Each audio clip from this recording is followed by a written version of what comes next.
o Alesp Conecta.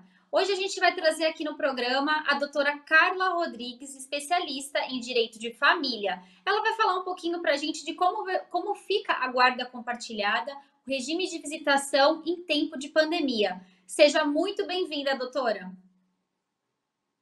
Obrigada, Tayana. Obrigada pelo convite, dessa vez online aqui, né?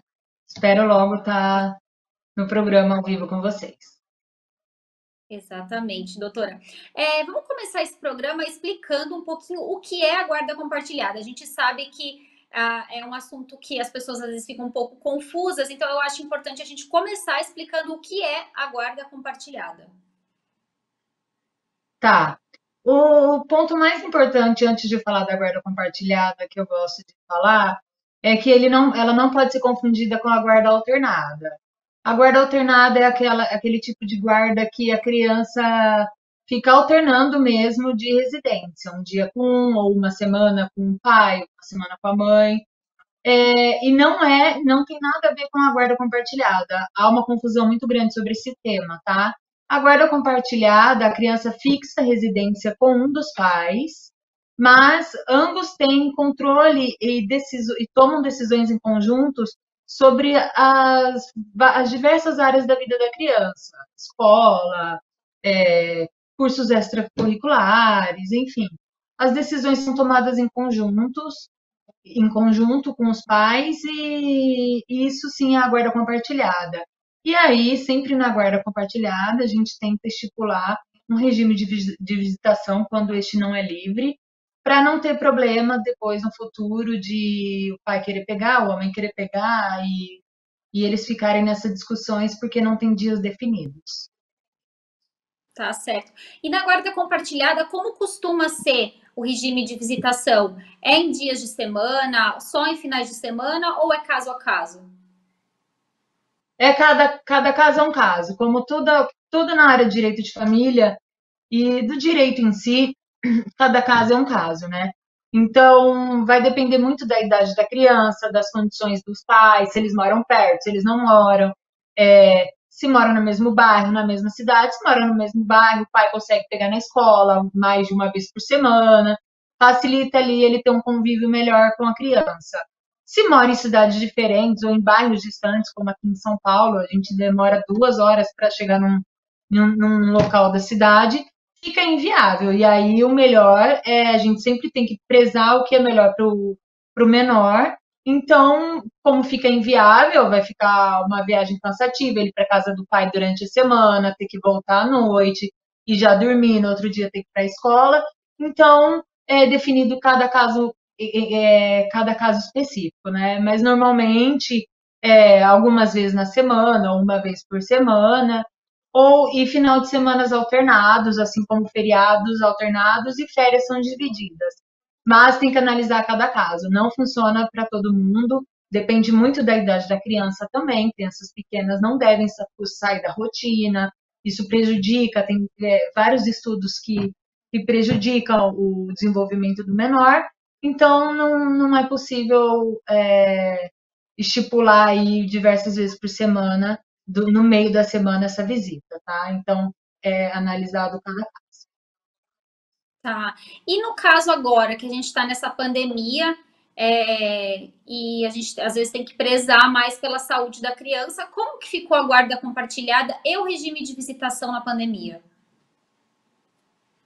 Tayana, no início, até foi cogitado suspender um pouco esse regime de visitação, porque acreditava-se que ia durar pouco, né? Conforme foram avançando aí os dias, ficou inviável essa suspensão, porque os pais ou as mães que não estão com a residência fixa do menor querem ver seus filhos, né? Então, de novo, é analisado cada caso. Se o menor, vai depender se o menor tem alguma doença, se ele tem uma asma, uma diabetes, ou alguma doença de base ali, para restringir essa visitação. Então, depende de cada caso, depende também se o visitador, o pai ou a mãe, está tomando os devidos cuidados, ou se tem indícios que ele vai nessas festas clandestinas ou não toma cuidado nenhum com a pandemia, podendo acarretar em um risco maior para a criança. Então, é analisado cada caso, né? Não dá para generalizar o regime de visitação nessa pandemia. Então, é analisado cada caso mesmo, entendeu? Depende das condições de saúde do menor, depende dos cuidados da pessoa que vai visitar. Se quem detém a guarda acha que ele não está tomando devidos cuidados, ela tem indícios sobre isso, tem fotos, tem testemunha, tem mensagem, que ele compareceu a uma festa, que ele está andando sem máscara, aí o juiz vai tomar as devidas medidas para restringir essa visitação, né? E Mas como funciona na não tem pandemia um receita processo pronta. como... Desculpa, doutora. Como funciona agora nessa pandemia um processo como esse? Por exemplo, uma das partes consegue provar que os cuidados não estão sendo devidos, aí a gente tem que buscar o juiz para que ele decida. Mas agora, nesse momento de pandemia, como que está funcionando esses casos processuais assim de urgência, né? Levando em consideração que tudo está restrito, né? Ou online, ou um pouco mais parado. No início estava suspenso para os processuais, os processos só estavam mesmo decidindo medidas de urgência, né? Como no caso, pode entrar com uma liminar, se já existia um processo ali de visitação, já tem uma sentença dessa regulamentação de visitas, poderia se entrar com pedido de liminar para restringir essa visita, pois o outro não estava cumprindo as exigências necessárias aí da Organização Mundial de Saúde. Só que agora, já tem 2 meses isso, o judiciário voltou a funcionar, não presencial, mas os processos são todos online, desde 2011, e as audiências estão sendo online também. Então, não interfere mais a pandemia nas questões desse tipo de pedido. Os juízes estão decidindo no mesmo tempo que se decidir antes da pandemia, se é urgência, eles decidem mais rápido, se não tem o prazo processual dependendo da vara que caiu o processo, né? Então, não estão sendo afetados esses casos de urgência e quem está passando por isso tem que entrar e para tentar restringir para que não seja colocado a saúde do menor em risco.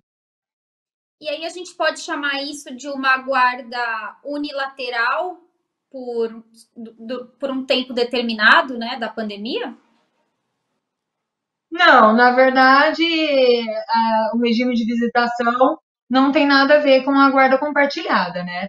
A guarda compartilhada é essas decisões em conjuntos e o regime de visitação é outro.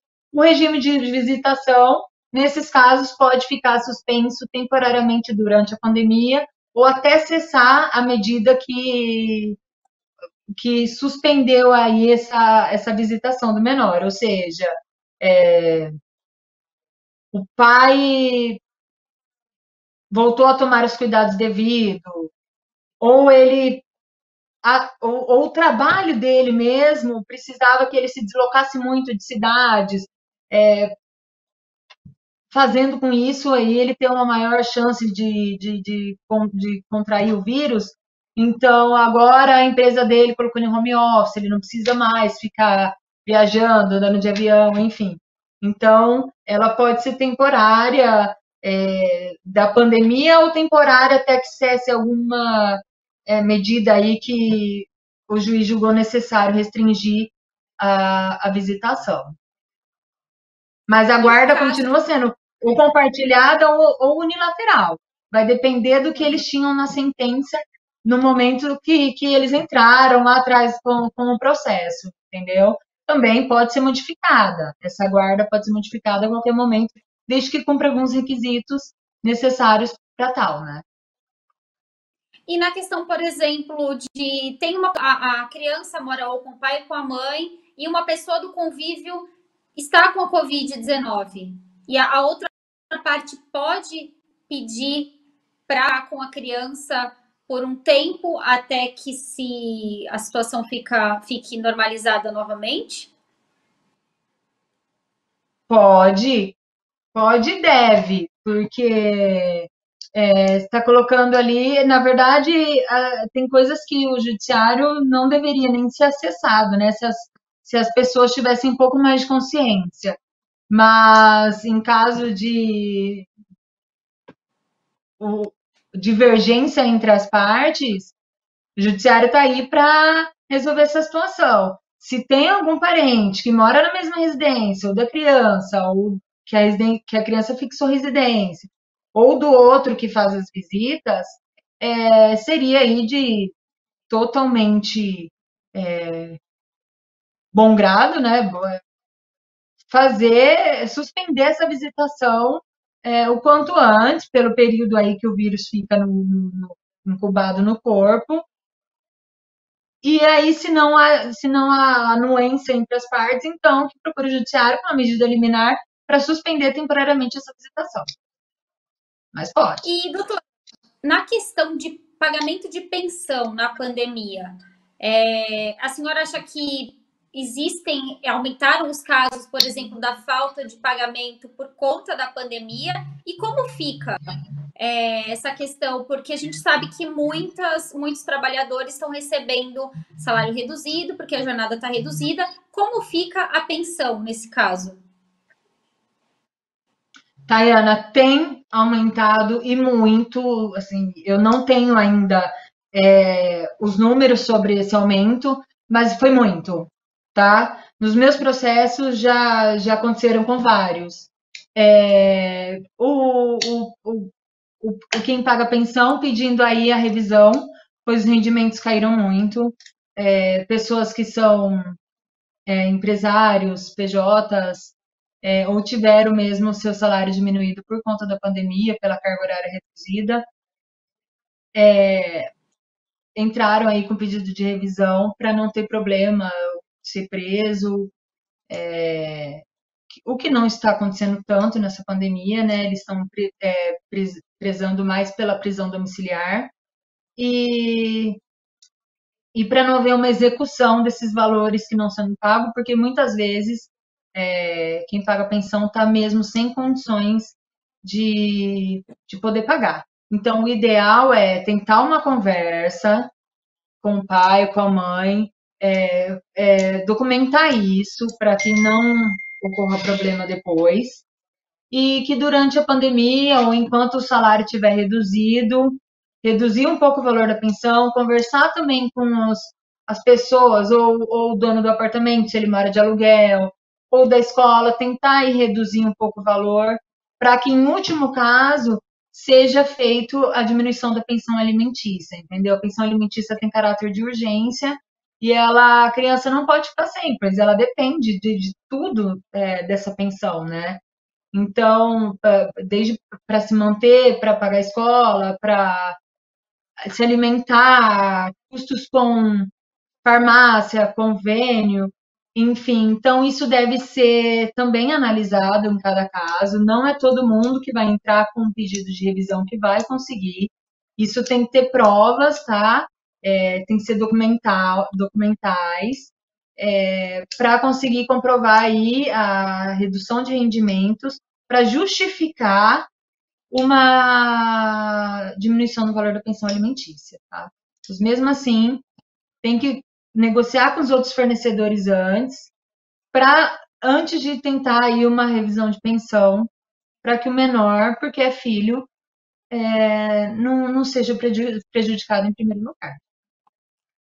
E também passando essa pandemia, né? Quem pediu aí a redução, né, a revisão de pensão por conta de problemas financeiros, passado a pandemia, a outra parte pode também entrar com um novo pedido para restabelecer a pensão anterior da pandemia, né?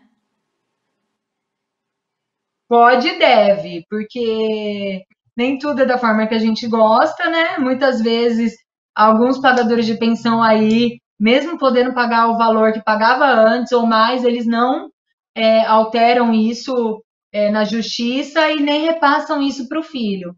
Então, se na sentença onde foi autorizada essa diminuição do valor da pensão não ficar estipulado que ela só vai ocorrer durante a pandemia ou durante 2 meses, por tempo determinado, ou determinando o mesmo tempo em sentença, a outra pessoa não voltar a pagar o valor que pagava antes, a outra parte deve sim entrar com essa revisão. Se tivesse sido estipulado o tempo na sentença que autorizou essa diminuição, ela entra com uma execução de pensão alimentícia, devendo ele pagar já os valores que ele pagava anteriormente da pandemia, se já tiver passado o prazo, né? E se não tiver estipulado isso em sentença, ela deve entrar com pedido de revisão para majorar esses valores, ou maior que era antes da pandemia, ou igual antes da pandemia, vai depender de cada caso e das necessidades do menor e das possibilidades do alimentante. E como tem sido o andamento de processos como esses agora na pandemia? Então, agora os processos estão voltando com os prazos normais, tá? Os andamentos estão fluindo. E claro que a justiça nunca foi muito rápida, né? E depende muito da vara que cai o processo. Tem vara que tá com muito mais processos do que outras. Mas os prazos estão sendo respeitados, pelo menos os prazos processuais que já voltaram a valer, o advogado, o promotor, a gente tem prazo aí para anexar um documento, um recurso, isso já voltou. Então, continua como era antes da pandemia. Algumas varas mais lentas, outras mais rápidas, mas questão da pandemia, não estou vendo mais mudanças nisso, não. Pelo Tá. menos na E vara de doutora, família. sim. E se o pai e a mãe eles decidem como um acordo que no período da pandemia a criança vai ficar apenas em uma das casas? Essa outra parte pode requerer ajuda de custo nesse período, por exemplo, um valor maior? Por exemplo, no caso da guarda ser da mãe, mas o pai pedir ou e a mãe entrar num consenso que fique com o pai a criança durante o período de pandemia. Essa pensão que o pai pagaria para a mãe é, para os custos da criança, ele pode deixar de pagar para poder, né, durante esse período, eles podem entrar num comum acordo, isso pode ser feito?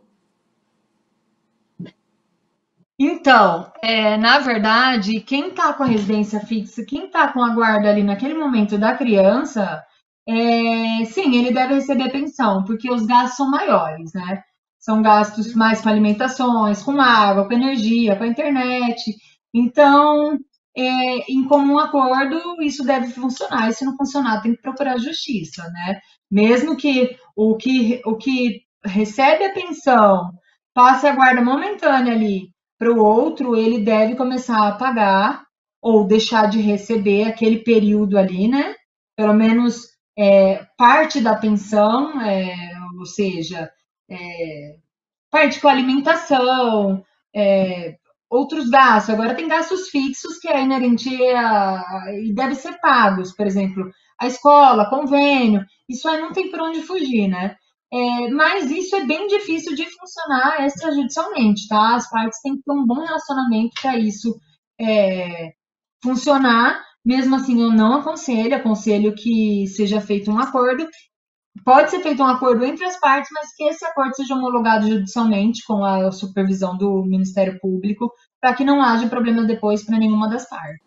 Doutora, agora eu queria entrar um pouquinho na questão de alienação parental. Eu queria que você explicasse o que é, né, a alienação parental, para depois a gente entrar também na questão se realmente houve um aumento aí desse tipo de queixa agora nesse período da quarentena. Tá.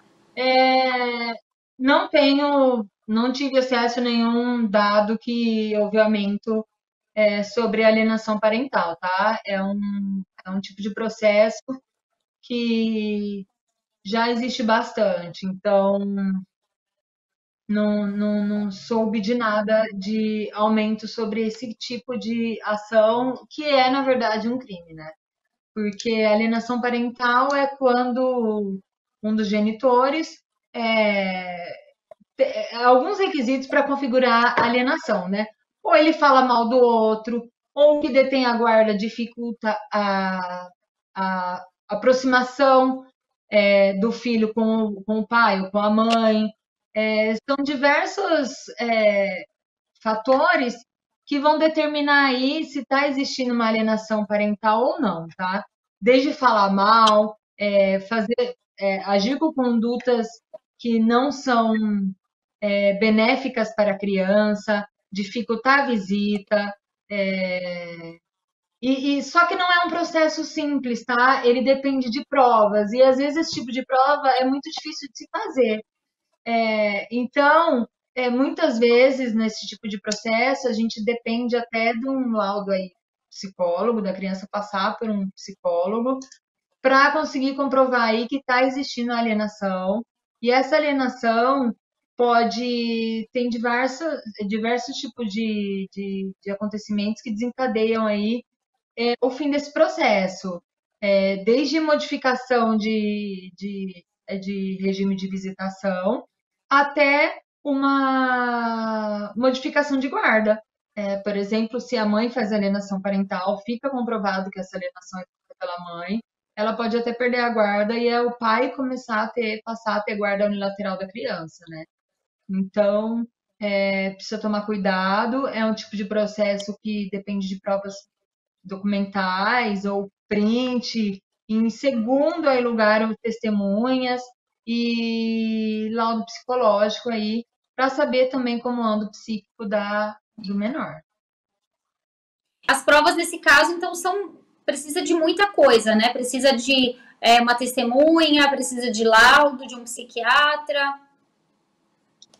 Em conjunto ou separado, mas precisa de provas, tá?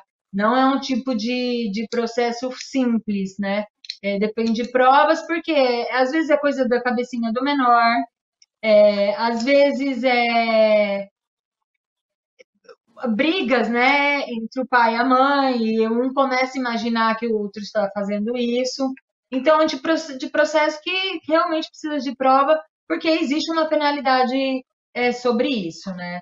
Então, alguns clientes conseguem provas documentais de que o pai está falando mal da criança, outros necessitam da avaliação mesmo psicológica, depois de um parecer psicológico, então, vai depender muito de cada caso.